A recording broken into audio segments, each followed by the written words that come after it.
Now, we all know that substance use research is a hot topic. We've seen the ads, read the warnings on the bottles, and we've all got a pretty good idea about the impact that drinking and drug use can have on our health. We also know that many people need support to help manage these addictive behaviours. But alongside every person with alcohol or drug use difficulties is a parent, a sibling, a friend, maybe a partner and a child, all of whom are deeply worried about their loved one. Are they going to be drunk or high when I get home? How much debt are we in? Have they had a run-in with the law? Or are they dead? In my work as a psychologist in alcohol and drug services, I often hear families speak about the constant worry, anger, the fears for their safety, and this feeling of unpredictability, like walking on eggshells, while just trying to get on with their day-to-day life. And underneath all of this is the guilt and shame. I failed. This is my fault.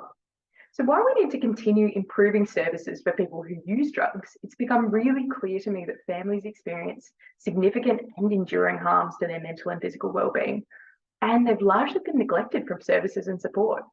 Theories like codependency suggest that the family is part of the problem, and this adds to the stigma and shame and really stops families from reaching out for help. And what about those people who do seek help?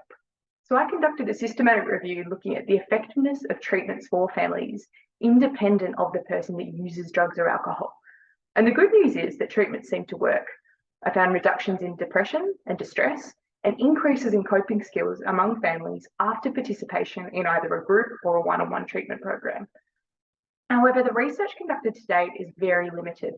Australian research is particularly scarce. It also predominantly focuses on the ways that families have suffered, rather than looking at how best we can actually support their needs. So in response, we recently finished a trial in partnership with Smart Recovery, one of the biggest addiction peer support organisations in the world. So this was the first study evaluating Smart's group program for Australian families, and we found really promising results. People valued the treatment and spoke about the difference that it had made to their lives. So we'll also be conducting the first large-scale national survey of affected families. I aim to find out just what it's like to care for someone with drug use in Australia, what support the families might have accessed, and any barriers that they found in getting help. We'll also be looking not just at the challenges, but asking about their coping strategies and the role of resilience, the personal strengths that I see in the families that I work with. So this research will paint a picture of affected families in Australia and will help develop treatment for families through ongoing collaborations with addiction services. Affected families have endured stigma and burden and have been left out of the conversation.